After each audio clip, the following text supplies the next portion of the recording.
Bonjour à tous et bienvenue dans cette vidéo d'analyse sur les crypto-monnaies. Nous sommes le 25 juin, il est 16h33, je suis Karen Pellois, l'experte Ichimoku, pour vous parler des cryptos. Donc nous verrons le BTC, BNB, ETH, Link, et ensuite celles que vous avez demandées, XTZ, CRO, CRV, KSM et YFI.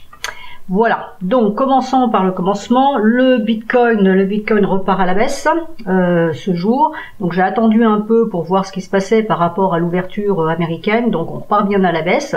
Alors l'idée est la suivante, c'est-à-dire que on a eu une baisse ici, latéralisation, et là a priori on essaye d'entamer une baisse. Ce n'est pas complètement confirmé. Pourquoi? Parce que la clôture et l'ouverture de ces bougies là sont toujours dans les bougies, c'est-à-dire mèches en l'occurrence, de ces bougies extrêmes. Donc il reste une incertitude sur le fait qu'on veuille bien effectivement reprendre la baisse. Cependant, en Ichimoku, j'ai une information qui me dit que là ça ne passe pas. Alors ici vous avez la Kijun journalière et en dessous vous avez la Kijun mensuelle. Donc la Kijun mensuelle a été franchie hier, tentative avant-hier. Hier on l'a franchie et clôturée entre les deux Kijun, donc ça c'était plutôt bon signe. Aujourd'hui, cassure de la Kijun journalière qui nous donnait effectivement un signal haussier et qui pour le moment est largement invalidé puisqu'on repart à la baisse. Donc ça c'est ce qu'on constate. Ensuite nous avons eu donc une baisse ici. Ici on a 3 bougies bleues. Donc ça c'est moi qui l'ai trouvé. Donc ne m'écrivez pas pour me demander dans quel livre on peut trouver ça, puisque c'est moi qui l'ai défini. Donc c'est écrit dans mon livre. Quand on a 3 bougies d'une même couleur et notamment en correction comme ça, la correction est terminée. Donc là on a fait 3 bleus, c'est parfait pour retourner chercher la Kijun journalière puisque on est en journalier. Et là on repart à la baisse. Donc techniquement parlant, pour le moment, on a un scénario qui est parfait. On a ici une cassure qui nous donne un signal vendeur. Là, on avait une invalidation de signal vendeur qui avait été donné là-haut. Donc, signal acheteur, signal contraire, puisqu'on recasse la Kijun dans l'autre sens.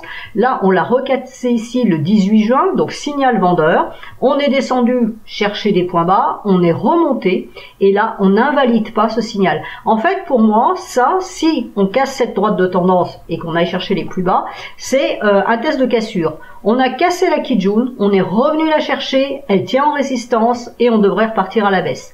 Donc ça, c'est ce que dit la technique, évidemment. La lagging span de l'autre côté qui doit valider le mouvement des prix, vous voyez que en fait hier, elle avait un petit problème. On a buté ici et la lagging span a buté sur la bougie. Aujourd'hui, on est remonté, mais vous voyez que la lagging span, elle avait un problème pour monter ici, puisqu'elle avait aussi une bougie. Elle ne pouvait pas monter. Donc par contre, à partir de demain, on peut considérer qu'elle pourrait monter. C'est pour ça que je suis un peu hésitante sur donner une perspective pour cet actif. D'abord parce qu'on est toujours au-dessus de la trendline support, donc techniquement parlant, on n'a pas validé un mouvement baissier. Et ensuite parce que la lagging span a un potentiel aussi, on va dire, demain, à partir de demain, à compter qu'elle veuille bien casser la Kijun mensuelle, évidemment. Donc la Kijun mensuelle qui est à 34 375 est vraiment un niveau clé dans le marché, c'est-à-dire qu'il faut impérativement la repasser aussi bien pour les prix, donc, et comme c'est sur le même niveau, par la lagging span. Si déjà on a cette amorce, on peut être un peu plus confiant sur le fait que possiblement ce niveau-là était un point bas ferme et définitif, on va dire, qui ferait pas un double point bas parce que c'est un peu plus bas, mais enfin on pourrait envisager un double point bas ici et on repartirait. Tant que ce double niveau va tenir, c'est-à-dire 34 375, 34 950, il n'y a pas de signal haussier. Et ensuite, pour corser un petit peu l'histoire, si on arrive à remonter, vous voyez que on a un nuage qui est épais et qui va faire résistance. Donc clairement, on m'a demandé si mon scénario de 1, 2, 3, 4, 5 était toujours valide. Oui, il est toujours valide, à condition effectivement qu'on passe cette droite de support. Et puis qu'on casse les derniers points bas, évidemment. Donc, pour le moment, il n'est pas désactivé parce que mes deux Kijun tiennent. Donc, tant que ce niveau, double niveau tient, ce scénario reste. Et pour moi, je continue à l'envisager parce que c'est un 0,618 d'extension du mouvement 1, 3, 4. Et le 0,618, c'est le minimum à faire. Alors ça s'appelle vague 5 ou pas, peu importe la dénomination des vagues, c'est des mouvements, 1 mouvement, 2 mouvements, 3 mouvements, 4, 5 mouvements, point barre. On devrait aller chercher les 0,618 qui sont à 25 500, 26 000, voilà, pour faire très très simple. Donc je maintiens toujours mon scénario tant que on ne recasse pas ces deux niveaux-là, qu'on les casse. casse en clôture et qu'on aille vraiment chercher le nuage. C'est-à-dire que même si vous voyez, on remonte chercher le nuage ici, on va revenir dans le range. Donc ça veut pas dire du tout qu'on repasse à la hausse, ça veut dire qu'on se remet dans le range. On a eu un excès là 21 juin, 22 juin, ok, très bien, et puis on repart. Et puis mais voyez que là après, on va arriver là et il va falloir prendre une décision. Hein. C'est où on passe là et on casse les 44, les 45 000 et dans ce cas-là ça devient haussier, ou on va allonger là-dedans puis on va repartir. Donc c'est pour moi, c'est pour ça que je ne peux pas valider ce schéma pour le moment. J'aimerais, mais non, la technique ce n'est pas ce qu'elle me dit. Alors si je me mets à court terme, donc pour voir un peu ce qui peut se passer, bah, vous voyez que le nuage a fait résistance. Le nuage a fait résistance, la lagging span a cassé brièvement, donc avec cette bougie-là, donc la bougie de 2 à 6 heures du matin du 25 juin, elle a cassé brièvement la Tenkan, mais elle repasse dessous, donc pas de validation, et là elle s'écroule. Alors maintenant, ce qui se passe quelquefois, c'est que bah, quand elle peut pas passer parce que c'est trop compliqué, alors là elle aurait pu passer, hein, il y avait un doji, mais vous voyez qu'après il y avait des résistances, donc de toute façon ça servait à rien. Donc elle va faire le tour. Donc il y a deux solutions, c'est où elle vient taper ici sur la droite support et elle passe par les doji ici, puis il faudra qu'elle casse tout ça. De toute façon, il faut casser ce niveau-là. Mais bon, pour son chemin à elle, on va dire que c'est comme ça que ça peut se produire. Donc les prix vont descendre un petit peu plus bas ici et puis remonter. Ou alors, elle descend carrément jusqu'ici. Hein, et elle remonte ensuite. Si elle veut bien remonter, parce que comme je vous l'ai dit, on peut aller chercher les 26 000. Et vous voyez que ce qui est intéressant en H4, c'est pour ça que c'est une unité vraiment intéressante à surveiller, c'est qu'en fait, la correction qu'on a eue, elle s'est faite en A, B, C. Donc la correction ici, elle est terminée. Donc mes trois bougies bleues, qu'on voyait en daily, eh ben elles sont là. Hein. On a une bleue ici, une bleue ici, une bleue ici. Donc on a bien les trois bleus et on repart à la baisse. Alors pour le moment on a trois rouges, baissière sur H4. Je pense qu'on devrait aller chercher ce niveau-là à 32 375 et là. Et ça, vous voyez que le support, la droite support qui doit nous dire si oui ou non on va pouvoir, la baisse va continuer, est en même temps la Kijun H4. Donc si vous surveillez votre H4 et ce niveau-là, les 32 000, bah, si on casse les 32 000, ça veut dire qu'on va partir plus bas. A contrario, si ça veut bien tenir, eh ben, à ce moment-là, on peut envisager de la hausse. Ce qui est intéressant en H4, c'est que là, c'est relativement faible, donc on peut faire ça et ça. Voilà. Mais on a toujours cette Kijun mensuelle, c'est du long terme le mensuel, hein, donc il faut la casser pour vraiment, même à court terme, il faut la casser pour avoir une impulsion. Vous voyez que ça a été cassé et on est reparti. Il y avait de la résistance, il y avait de la résistance ici. Donc voilà, ça c'était le schéma BTC. Donc BNB maintenant. Alors BNB repart aussi à la baisse, hein, de toute façon tout est rouge, donc il n'y a pas de scoop. Donc on a fait que de bleu, et vous voyez, on a à peine atteint la Kijun, donc ça c'est aussi l'autre lecture, c'est-à-dire que si on n'a pas trois bleus, que ça s'arrête à deux bleus, ça veut dire que clairement, ce n'était que de la correction, ce n'était que des prises de bénéfices, il n'y a pas de puissance acheteuse dans le marché. Donc on repart à la baisse, on a fait un point au plus bas ce jour, donc on n'est pas du tout allé chercher la Kijun, on a un point au plus bas, donc c'est baissier, et on est en train de faire un point plus bas, donc ça confirme la baisse, plus un avalement, plus tout ce que vous voulez, donc c'est baissier. Donc là j'envisageais déjà sur cet actif, que j'avais tweeté plusieurs fois, un potentiel double point bas, même si on l'a pas tout à fait atteint, en analyse technique, c'est pas toujours à la virgule près. Hein. Mais bon voilà, a priori je pense qu'on va repartir à la baisse. Donc le premier objectif sur cet actif là, c'est la médiane. Donc je vous montre en hebdomadaire à quoi ça ressemble, hein, voilà, c'est la médiane, pour le moment elle tient, elle a tenu ici, elle a tenu ici, donc là on est en train de repartir à la baisse en hebdomadaire. On est sur une troisième rouge, ce qui est intéressant parce que si cette médiane tient, donc il nous reste vendredi, samedi et dimanche, si cette médiane tient dans les 3 jours qui viennent, à ce moment-là, on aura potentiellement fait nos 3 rouges et on ne devrait pas descendre plus bas. A contrario, si on revient sur le bas de la bougie hebdomadaire en cours, à ce moment-là, la probabilité baissière est amplifiée. Mais les niveaux, il y a vraiment du gros niveau là sur BNB qui est à 194, 195. Vous voyez, on a ce niveau-là, ce triple niveau-là qui sont ici. Ma Kijun mensuelle elle est à 187,50. Donc là pour le moment c'est la médiane qui avait tenu. Ça serait bien que les 187,50 tiennent ensuite pour rester en hausse, parce que si on casse ça, la probabilité baissière va vraiment s'accélérer et pour aller vraiment beaucoup plus bas. Donc si je me mets en H4, pour le moment donc nous avons la Kijun ici à surveiller à 284 on va dire. Vous voyez qu'elle descend. Donc le problème des Kijun qui descendent comme ça, c'est qu'on a un premier niveau en prenant le plat, mais ça peut descendre beaucoup plus bas puisqu'il n'y a plus de support. Hein. C'est un petit peu le danger. Donc là, même chose hein, avec la lagging span, c'est le même discours que sur le BTC tout à l'heure. Elle peut aussi aller faire le tour. Là, on irait faire le tour et on pourrait remonter, passer par le passage faible. On n'en est pas là pour le moment. L'idée, c'est que si ce niveau-là tient et qu'on continue finalement ces hausses, on peut envisager que là, on a fait une correction et qu'on reparte à la hausse, par exemple. Bon, ça peut passer puisqu'on a de la faiblesse. Hein. On a un nuage fin ici, c'est pas l'épaisseur ici. Quand mes prix seront là-dessous, le nuage sera épais, compliqué à traverser. Là, ça reste faisable. Donc, il faut vraiment surveiller ce support pour voir si ça passe ou pas. ETH, en journalier, c'est pas beau du tout. Hein. On enfonce vraiment la droite de tendance. Alors, clairement, la correction a été très pâle. Hein, on n'est même pas monté chercher la Tenkan, les Kijun elles sont là-haut, donc autant dire qu'il n'y a aucune velléité acheteuse sur cet actif-là. Là, vu la bougie d'aujourd'hui, on va dire que moins 8%, ça a envie de partir à la baisse. Donc le niveau à surveiller, en fait, il est donné par la lagging span. Vous voyez qu'elle, pour le moment, ne valide pas la baisse. Les prix donnent un signal baissier pour l'instant. La lagging span donnera un signal baissier quand elle cassera les 1700, allez, on va dire 1768. Donc si elle casse les 1768, à ce moment-là, va nous valider la baisse et on ira chercher les 0,618 à 1606 et puis plus si affinité évidemment. Donc voilà, le niveau à surveiller c'est celui-ci. Si je regarde en H4, en H4 ça devient vraiment baissier, hein. On a nos 3 rouges donc on pourrait déjà filer, vous voyez ça c'est le niveau justement de la lagging span que je viens de vous montrer, donc à 1768 sur la troisième rouge là ça accélère en plus, il y a des fortes chances que ça descende. Vous avez la Kijun qui descend donc qui maintient vraiment la pression sur les prix pour le coup, donc ça c'est vraiment un schéma baissier parfait.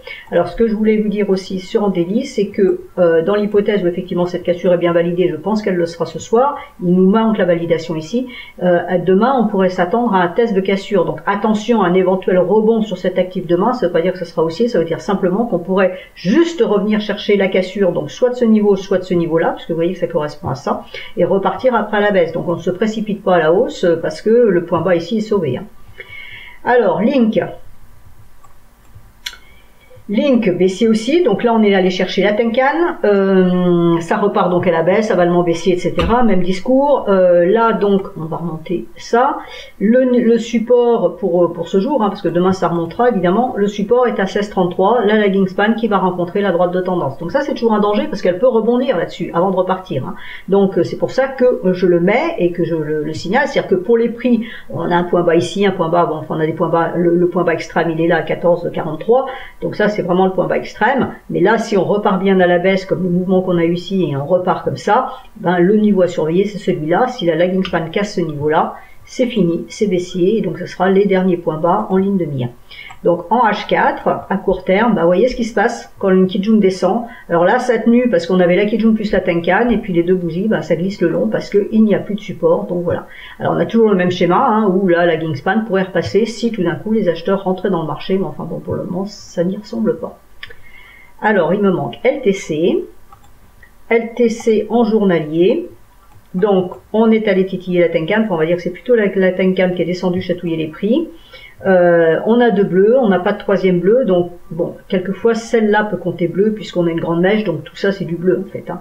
Mais là en l'occurrence, on en a 2 bleus effectives, on a une rouge qui est en train d'avaler. Là, j'ai pas de droite de tendance support sur cet actif-là. Donc on regardera le dernier point bas qui est ici. Par contre, j'ai un plat de Kijun qui est ici, vous voyez, qui fait support. Donc voilà, mon support il est là, à 113,75, on enfonce ça. On a un plat de Kijun mensuel qui est ici à 104. Donc l'objectif, et à ce moment-là, on pourrait envisager un double point bas. À voir ce qui se passe réellement là-dessus. H4. H4, même réflexion sur l'actif précédent, ça glisse le long de la Kijun, donc rien à dire. Elle peut passer là ou elle peut continuer à glisser, aller chercher là en bas avant de rebondir éventuellement. Donc c'est le même schéma, rien de plus à dire. Alors ensuite, pardon, les valeurs que vous avez demandées. Donc XTZ. Alors XTZ en journalier. Hop, allons-y. Donc en journalier, nous avons les Kijun mensuels hebdomadaires qui sont très loin, qui ne nous intéressent absolument pas. Ce qui nous intéresse, c'est la Kijun journalière qui est ici à 3,12, qui n'a pas été atteinte. On a cassé la Tenkan, donc là on avait un bon signal hier qui pouvait laisser entrevoir qu'on irait chercher la Kijun avec une troisième bleue, pas de chance. Ça repart dans l'autre sens. Donc nous avons une invalidation de l'alerte, hein, puisque les Tenkan ne donnent que des alertes, donc une invalidation de l'alerte de changement, possible changement de tendance en allant pour aller chercher la Kijun. Donc pour le moment c'est de la correction et on continue la correction. Là on a bien une phase baissière, hein, donc ça reste baissier. Qu'est-ce qu'on peut aller chercher à la baisse? À la baisse on ira chercher potentiellement les derniers points bas. Vous voyez que ça correspond à ce niveau-là. Et puis après, il va falloir chercher plus loin, mais plus loin, ça devient un peu plus complexe. Donc, il faudra mettre les ratios Fibo pour savoir un petit peu ce que ça donne. Je vais le faire pour voir si ça donne quelque chose là tout de suite maintenant. Extension. Donc, hop. Place ici. On va chercher le point haut ici qui est le même que celui-là. Hein, donc, il n'y a pas. Voilà. Donc, les 0,618 sont à 1,90. Donc c'est l'objectif à aller chercher si on confirme bien ça. Donc il faut casser les derniers points bas. Hein. Il faut être en alerte, c'est-à-dire qu'on peut rentrer sur un marché maintenant en disant la hausse est caduque, on va chercher 0,618, mais on est prudent parce qu'on sait qu'il y a des points bas à passer. Hein. Donc on en a un ici à 2,41, il y en a un autre ici à 2,27 et ici un autre à 2,11. Techniquement parlant, on ne devrait pas vendre avant de casser ces derniers points bas puisqu'il faut faire des points bas plus bas pour magnifier une tendance baissière. Maintenant on peut rentrer, on met un stop serré et puis on y va quoi. H4, voilà, ça glisse le long de la Kijun, toujours la même réflexion avec la lagging span. Donc tant qu'on reste en dessous de 2,77, hein, puisque c'est un niveau fort ici qui est marqué par la SSB. Donc tant qu'on reste en dessous de ce niveau-là, ça restera baissier. Vous voyez que là pour le moment on est en train de travailler des points bas ici, donc on a bien la mèche qui a buté là-dessus, mais bon, il n'y a plus de support, quoi, c'est le problème. Donc ça peut rebondir là, parce qu'on a déjà 3 rouges, donc on peut avoir un rebond, mais ça peut être un rebond de correction simplement, ceux qui ont vendu là, qui prennent leurs bénéfices, etc. Bon, tout le discours qu'on peut se raconter. En journalier, sur CRO, cette fois, alors CRO je connais pas du tout, c'est joli comme petit nom. Donc voilà, la troisième bleue n'existe pas, on est allé chercher la Tenkan descend, là on a une couverture en nuage noir, ça descend. Alors là c'est un petit peu plus difficile d'être vraiment affirmatif, pourquoi? Parce qu'en fait la lagging span, contrairement aux autres, elle est libre, hein, elle peut monter ou elle peut baisser, donc c'est au choix, voilà. Donc est-ce que la correction est terminée ou est-ce qu'aujourd'hui c'est simplement une prise de bénéfice, ceux qui sont rentrés sur le point bas et qui sont allés chercher la Tenkan, ils prennent leurs bénéfices, voilà, donc ça fait une bougie rouge, et puis demain on va chercher la Kijun, donc la Kijun elle est à 1,11. Donc si on va chercher les 1,11, c'est bon, mais c'est le niveau qu'il faudra surveiller, c'est-à-dire tant qu'on ne cassera pas ce niveau-là, la baisse reste pérenne, on n'invalide pas le signal baissier, donc on reste baissier. Maintenant, ça peut être une possibilité aussi à envisager pour les jours prochains, donc il faut être extrêmement prudent. Là, en H4, ce qui est intéressant, c'est qu'on voit que a priori, on va aller chercher la Tenkan. Si on casse la Tenkan, à ce moment-là, ça sera la Kijun. Alors, il y en a deux. Il y a un niveau ici à 0,09, 0,095 et un autre niveau à 0,092, 82. Avec 0,93. Donc, on casse la Tenkan à 0,0976. On peut aller chercher ce niveau-là. Si la Tenkan tient en support, par contre, on peut passer ici parce que vous voyez que c'est relativement faible. Bon, la lagging span, par contre, elle va avoir un souci. Hein. Donc, en fait, je ne sens pas trop. Voilà, donc je serai très prudente sur cet actif-là. Ensuite, CRV, donc en journalier, même chose, hein, la Tenkan appuie, elle fait résistance. Vous voyez que la lagging span, alors j'ai essayé de grossir pour qu'on le voit vraiment. Hop, vous voyez qu'on a la Tenkan qui descend ici, et la lagging span qui a buté dessus et qui descend le long de la Tenkan. Alors ce qui est intéressant, c'est que là la Tenkan se met à plat, donc la lagging span elle peut faire ça, et puis après elle peut remonter. Hein. Donc voilà, là on peut avoir un peu comme ce qu'on a vu sur l'autre, ça peut monter ou ça peut baisser. Là dans l'immédiat non, demain puisqu'on aura encore une bougie et on aura la Tenkan, mais après-demain, donc dimanche, il pourrait y avoir du potentiel haussier, enfin la hausse pourrait se faire, il n'y aurait pas d'entrave à une hausse, parce que la lagging span serait dégagée de sa Tenkan. Là la Tenkan ne passe pas.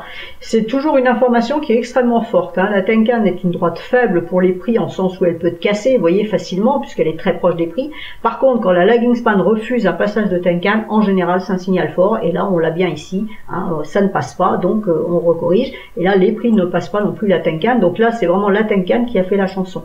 Maintenant, comme je vous dis, si on repart, on peut s'arrêter là, faire une bougie d'indécision demain, repartir pour aller chercher donc la Kijun qui a 2,0690 et après on a du passage faible ici. Donc ce n'est pas totalement négatif sur cet actif, mais pour le moment ça reste baissier. On retrouve le même schéma partout, de la Kijun qui descend. Pourquoi? Parce que la Kijun, à chaque fois, là, dans tous les exemples qu'on a vus, elle prend en compte, dans le calcul de ces 26 périodes, la baisse ici. Donc, le point haut descend systématiquement, mais le point bas ne bougeant pas, puisque le point bas extrême sur les 26 périodes est ici, ça fait descendre le point moyen, donc la Kijun baisse parce qu'elle est en train de prendre cette baisse en compte. Donc, elle va continuer à baisser, sans doute. Donc, voilà, les prix glissent, hein, ça se voit, c'est fixe. Ensuite, KSM en journalier. Donc KSM en journalier, c'est baissier. Avec des points hauts de plus en plus bas, c'est joli, hein, ça suit bien là, c'est propre. Donc des points hauts de plus en plus bas, ok, donc ça maintient bien la baisse. Doji hier d'incertitude, on n'a même pas eu le marteau qu'on a eu sur les autres valeurs, et puis là ça repart à la baisse, donc pour le moment, pour moi ça c'est neutre, hein, parce que de toute façon on reste dans le corps de ces bougies là pour le moment, donc rien de précis à dire. Là j'ai un niveau en support qui s'appelle Kijun mensuel ici, non hebdomadaire autant pour moi. Là on est en train de travailler un autre niveau de Kijun hebdomadaire qui est ici, vous voyez on est dessus, hein, voilà, donc pour le moment c'est ce niveau là qui est sur le prolongement ici, je pourrais le mettre d'ailleurs, ce serait pas plus idiot, voilà, d'accord, donc là on a double support. Si on casse ce double support, donc 186,68 et 171,44, à ce moment là la baisse pourrait accélérer. En H4 pour le moment ça tient, hein, le premier support tient, donc c'est plutôt positif. On aura la Tenkan en résistance à 199,73 à surveiller, et voilà, toujours la Kijun qui plonge. Enfin, YFI, en journalier, on va dire que c'est baissier, hein, voilà. Donc, pour le moment, on est sur des points bas à surveiller. Je regarde ce que j'ai ici, vous voyez, à gauche, on a un niveau ici, un support qui est ici, qui est enfoncé pour le moment. Donc, le prochain support, il est là en bas. Hop. Voilà, le prochain support, il est... Ah, non, ça coûte cher, ce truc-là. 23 813. Voilà, 23 813 qui, en fait, correspond, si j'ajuste ça un petit peu correctement, en mettant ça bien droit sur la ligne, voilà, c'est le point bas du sell-off du 23 mai. Donc on pourrait redescendre chercher à nouveau ce niveau-là, donc ce marteau-là serait invalidé, et on pourrait redescendre chercher ce niveau-là. À surveiller, hein, puisque là dans un cas comme ça, on va tracer cette droite de tendance de support, voilà, qu'il va falloir casser pour aller chercher ça. Donc autant dire que si les prix arrivent jusqu'ici, il y a de fortes probabilités pour qu'ils tapent ça, ne serait-ce qu'avec une mèche. Et là, on aura peut-être un potentiel double point bas.